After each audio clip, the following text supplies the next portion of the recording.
আপাতত দূরে সরে এসেছি, প্রচুর মানুষ থেকে, প্রচুর অশান্তি থেকে। আপাতত কথা বলতে চাইছি না কারোর সাথে। আপাতত চাইছি না কেউ আমায় বুঝুক, এক্সপ্লেনেশন দিতে চাইছি না। আপাতত চাইছি না কারোর ভুল ধারণা ভেঙে দিতে। মিথ্যে শুনতে চাইছি না, বাহানা চাইছি না, অবহেলা চাইছি না। যেখান থেকে আঘাত পেয়েছি সে সমস্ত জায়গায় ফিরে তাকাতে চাইছি না।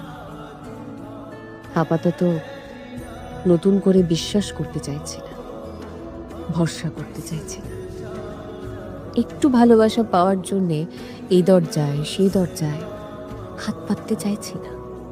আপাতত দূরে সরে এসেছি অনুভূতি আর মানুষ থেকে।